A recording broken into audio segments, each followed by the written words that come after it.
Okay, welcome to this week's episode of #Leadership What's on Your Mind, a series to make you think about your leadership journey and add value and make you think differently and open up your perspectives by sharing lots of great people's perspectives and their stories about their journey.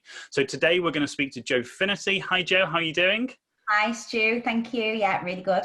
Thanks for joining me this morning. I know Jo from networking online, and we got introduced, and now I see you on a regular basis, and we've had some great chats. So we've got 20 minutes to dig into your leadership journey. I'm going to start the clock, but if you start with just telling everybody who don't know who you are, a little bit about who you are, where you're from, what your business is, and then off you go. Okay, thank you. So based on the Wirral, and I have worked in recruitment for nearly 30 years now. I started Joanne Finnerty recruitment 7 years ago on the back of me going networking as an employee of other agencies. And sometimes in a room full of businesses, I was the only employee and everyone else were business owners, and they were saying, why haven't you got your own business? Oh, and I was like, oh, well, I've never been surrounded. None of my friends and family had their own business, so it wasn't a bit alien to me, really. I put business owners on a pedestal, thought, could never do that. But they all convinced me that I could, and so I did. And so yeah, I started 7 years ago, and that's gone really well. And I set up an additional business 4 weeks ago, which is JF Coaching and HR Services Limited, which works really well with JF Recruit. And yeah, there you go. Awesome. So lots of things going on there, and I know you've got a journey and a story to tell, and 20 minutes is almost not enough, I can imagine. So one of my first questions I ask people is, are you aware of when your leadership journey started? Oh, that's interesting.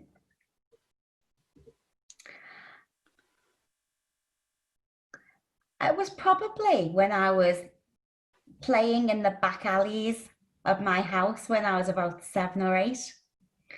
And we used to arrange sports and rounders and teams, and I would always be the one that you do that, you do that, you do that. I was a good delegator. Only child. Don't know where that came from though, delegation. I just think it's great to collaborate and if you can get people to do stuff for you with a smile, it's great, isn't it? Yeah. And it's all about collaboration and that sort of thing. So yeah, I'd say at a very, very early age. Okay. And do you think what do you think? Talk a little bit about your environment growing up. If it started that early, where did that then lead to, and what was that environment like? Well, I think when you're the only child, you have to make your own fun. You spend a lot of time thinking and planning, and you have to make a lot of friends because there's nobody to hide behind. And I remember, going to Butlins when I was little every year, and we would get there, and then my mum and dad would say, off you go, and I'll go, okay, and off I went. Made lots of new friends very easily. I always have been able to make friends easily. And I would be out all day with different people, and then, return at 5 or 6 for dinner. And then we would go to events in the evening, and I would want to get involved in the competitions and go up on stage and stuff. So this willingness to perform and this willingness to push myself out of a comfort zone, because you have to. And I've always had that drive of, you've just got to do it. Just do it and see what happens. Because if you don't do it, you never know what happens, do you? Yeah. Do you know what? I've talked quite recently about a word that I've had to learn since I left the military, and it's that procrastination. It was almost, I never knew about this word or this thing until I left the military, and it seems to be quite a big thing. And like you said, a lot of the time is go and do something rather than nothing. That's one of the things that I talk about in the fitness side of things, and also in business and leadership. So tell us a little bit about your leadership and your experience of being employed and the next journey of where you were going. I was in a work situation.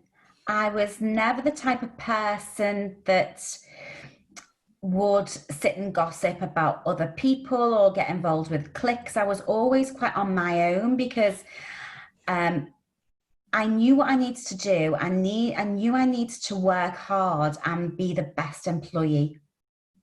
I was always called the blue-eyed girl in businesses because I worked harder than anybody else.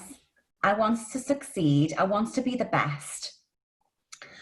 And I got promoted quite quickly. I got, offers to do team leader and management. And Joe, can you just manage and can you just man? I'll be like, don't even know how to. They'll say, you learn, I'll go, learn as you go. And I did learn as I went because you have to throw yourself in and you can read all the books there are out there. You could read 1,000, 1,000,000 business books, 1,000,000 books on leadership. But at the end of the day, you've just got to throw yourself in and see what works for you and adapt your own style. And you soon find out what works and what doesn't when you get feedback from your team. And I'm always about collaboration with the team. So it's like, how do you know how they're feeling if you don't ask them? And I always wanted my teams to be on board with their own ideas. So I would say, well, what do you want out of this? So how are we going to make that happen? How are you going to make it happen? And then you come together at the end of the month, the end of the day, the end of the week, the end of the year. And they own what they've said that they'll do. And if they haven't done what they said they were going to, which you both agreed on, then they automatically come to you with the solution to what they're going to do next to make it better. So it makes my job as a manager or leader or however you want to call it, just a little bit simpler because they own it from the start. Because I make myself accountable to a lot of people, to my accountant. So I say to my accountant, I'm going to make this amount of money. JF Recruit's going to make this amount of money this year. And I log it against each week, against each month. And I'm thinking, I'm not on target here. I'm not on target. What am I going to do? So it's all accountability, but it's communication.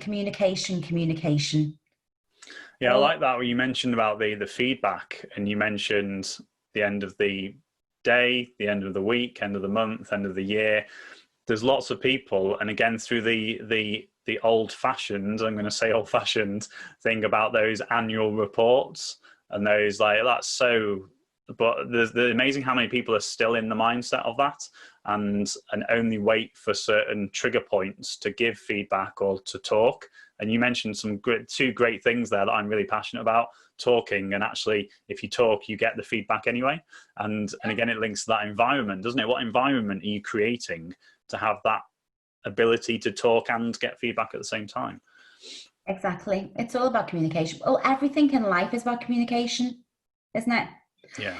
You look at any news event, and you know that I don't watch the news much because I don't want to feel down and depressed, basically. If I want to go feel down and depressed, I'll go and seek it elsewhere, Yeah. I choose to be happy, so I don't surround myself with any news or any people that are, have a negative mindset. So, at the end of the day, it's all about communication. And you see what's going on in the world. It's always a lack of communication. It always equals a lack of communication. And you see what's happening with the with employees and employers at the moment, and redundancies and communication within business. It all goes down to a lack of communication. It's quite simple, really, isn't it, when you think about it? Just have a conversation and be honest and open. Yeah. So I'm going to say one of my terms that I've sort of coined since I left the military, and I would like your thoughts on either whether you fitted into this category at some point in your journey, or what you see out there from others. Is that I sat down after a year and I was like, what have I seen from my sort of military bubble head to like what I've been sort of planted into? And one of the big key things was lots of people are busy being busy, and they're just doing stuff and there's no direction and focus. What's your kind of experience of that, either personally, or what do you see that in the business world? Well, I can only talk about me, can't I, really? And what I do that works for me. So I keep very laser focused on the outcomes, because I have outgoings for the business and outgoings for my personal life. I don't have anybody to fall back on. So, you know, my personal life, all the bills are what I pay. So I pay my own mortgage, I own my own house, and all the outgoings is down to me. So my business has to succeed to give me the lifestyle that I want. And however much I can put a pin in and say, right, I want to earn this much, this much, this much. That's going to equals that into my bank account, and I focus on that. So I start with the money, and that's my motivation. That's my focus. So I've got a vision board in front of me up here that I look at all day, and right in the middle it says # equals freedom.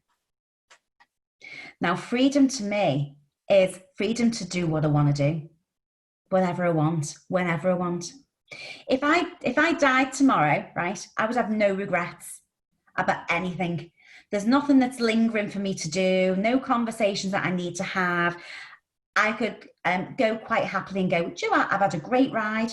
I've done exactly what I wanted to do. I've had great relationships. I've got a great business. I've got great staff, you know, everything is brilliant. But stick another £1 million into my bank account and I will be traveling more. I will be playing golf more. I would have more staff in the team. JF Recruit, it would just give me more money to build JF Recruit because I'm going to franchise that business. And then it also allows that to run. And then I can also look at the coaching and the redundancy seminars that we're doing and the one-to-one business coaching that I do and career coaching and mentoring. And I love doing that as well. So I love JF Recruit. I love the coaching and the redundancy seminar business. And yeah, but money is the focus. So money is just gives me what I want to do in the long term. Yeah. Do you know what? When you were talking then, it made me laugh because I think about different concepts and things to think about. But it's amazing when you said about money, because that's so important, isn't it? A lot of people sometimes shy away from the money side of it. But I was watching something last night, and you know when they go onto like TV crime dramas and stuff, they say, "Oh, follow the money because you'll find them." And that's like, it just reminded me to think when you said like that, because some people forget not to focus on the money, because then that gives you laser focus, like you said. It gives you motivation. And again, everybody's different, but it leads on to one of my other questions. So I always enjoy speaking to you because you're so laser focused and so positive and so kind of bubbly, which I love because I like surrounding myself with people like that. I'm going to ask you to think back to a challenge that you've had in leadership, but also to then encourage you to stay on them. Not that you need any encouragement to stay on the positive side, but some of the lessons that maybe came from that, because it's that old thing of there's no such thing as failure. There's opportunities to learn, and that kind of go and do something, because at least you'll know something. Even if it doesn't work, at least you know it doesn't work. So what are your thoughts on that, or your experiences when things have been a little bit challenging and some of the lessons you've learned? Okay. I've had loads of challenges. I've had loads of times when it hasn't gone the way that I thought it would. I could give you 100 examples, right? Yeah. There isn't just one, there's loads. But the big one took me out of recruitment for 4 years. Wow. I didn't know that. Tell me Oh, more. so I was working for Link Recruitment, which became Spring Personnel. I was offered a Chester branch manager role, and I took that branch from 0 in the league table, right at the bottom. And within 2 years, we were at the top of the league table, making more money than all the other branches. We beat Manchester, we beat Liverpool, we beat Blackburn, right? So I was on a high. I was like, I'd recruited my own team into that business, into that branch. Now we had an amazing team. We just all went for it, made a ton of money. And then I was headhunted to go and be branch manager for Kelly Services in Liverpool. And I left on so much of a high that I went for the money. I went for a 10K increase in basic, because what I'd done for the previous company, they weren't prepared to give me that extra money, but Kelly Services were. And I walked in and I thought, I'm going to change this branch and blah, blah. And you know what? It was really hard. It was harder than I thought, because they didn't know me. There was no respect for me, because, they just didn't know me. And I had to really try hard to get them on my side. And I went about it the wrong way. Totally went about it the wrong way, which led me to leave the position quite quickly. And I said, I can't do it. So I'd left on a big high from Spring, went to Kelly, didn't work out. And I thought, do you know what? I'm no good at management. I can't do it anymore. I can't do it completely. The story that I was telling myself was, you are awful, Jo. What were you thinking of? What were you thinking of going to a big national agency like Kelly? Then I walked into Adecco, got a job with Adecco as a consultant, because I didn't really want a management job then. I just didn't want to know, because I just doubted myself then. I wasn't as good as what I thought I was. So I went to Adecco, did a year there, and I realised that Adecco were a great company, but I didn't want to work for a massive big corporate, because I would like to make an impact in a smaller organisation. Yeah. That's where I get my buzz. I like starting stuff from scratch and doing really well. Yeah. And I just felt as if I was lost. Adecco were great, but it just wasn't right for me. And I thought, you know what, I'm going to go and do something else, because I've always wanted to appear on stage and do shows and singing and dancing. And there was an opportunity to do shows with like a local Ellesmere Port Light Operatic Society. And I thought, I'm just going to have a little bit of a chill. I'm going to do what I want to do. I'm going to take a day job that's in a call centre, that's a no-brainer job that I don't have to think about. And I am going to look after me for a while, with no pressure, no management, no leadership, just do the job. But everywhere I went on the day job, because I registered with about 30 agencies, and I rung them and they were like, come and work for us. And I was like, don't want recruitment. Don't suck me in to recruit. Not going back. I'm bruised and battered. Give me a no-brainer job. I'm not saying that a customer service is no-brainer, but I didn't want a management job. I didn't want a leadership job. I just wanted an easy job that I didn't have to think about, And so I did that for like about 3 or 4 years, and it was great. But everywhere I went, I was offered a management job, a leadership job. Jo, please manage these staff, Jo, because he could see I could do it, but I just didn't want to. I just was scared. And then 4 years later, I got sucked back into recruitment by one of my mates who said to come and be our office manager. And I was like, no. And she said, you won't be doing recruitment. You just manage in the office. I was like, I don't want to manage staff. She said, you'll be fine. I was like, I know, but I don't want to do it. Anyway, I went, did it. And then I got sucked back into recruitment. I was like, I want to be a recruiter again. And I got the buzz back. And then, 8 years later, set up my own business. What's that all? Fantastic. So yeah, so I've come across, I don't like to say fail, because it was always a journey, and life is a journey. You learn as you go along. And, at the end of the day, you want to be a bit battered and bruised, because I haven't met anyone that hasn't gone through a challenge. Everyone goes through challenges. It's just how you manage it. And sometimes you just have to come away from the pressure a bit, work on yourself and your own mindset, and look after yourself, and then go back in again. So I've done a lot of work on myself. I've got a life coach, I've got a therapist, I do meditation, I do loads of walks, I do loads of fitness. Yeah, still got a couple of stone to lose, but at the end of the day, I am a work in progress and always will be. I'm never going to be the finished article, because I'll always want more and more and more, because that's my drive. Yeah, I love that. And we've only got literally about 10 seconds left. Hi. It's a great timing. I wanted to ask you a couple more questions, but I'll tell you what, I'm going to turn that off, because that's brilliant to know. Because not a lot of people, again, I talk about success and we talk about modeling excellence and going out there and surrounding yourself with great people. It's really nice to hear some of the challenges that people have gone through. But as you said, it's part of their journey. And that's one of the things I'm really passionate about. Everybody has a story. It's their unique story, but you can get so much value from listening to these stories that then you look at your story and think, well, actually, I'm going through that right now, or I need to look for these challenges and stretch myself and increase that comfort zone. So, Jo, that's 20 minutes gone. It goes quick, doesn't it? So, Jo, thank you so much for joining us. People who are listening, make sure that you either you're watching us on our YouTube channel or you're listening to us on your podcast provider.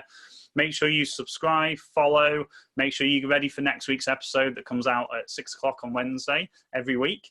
And we've got some great guests lined up for you. And Jo, leaves me last final things. Just say thank you so much for your time, for coming on and sharing your story. Thank you. I look forward to seeing you in the next couple of weeks. Yay! See you soon. See you next week, everybody. Bye.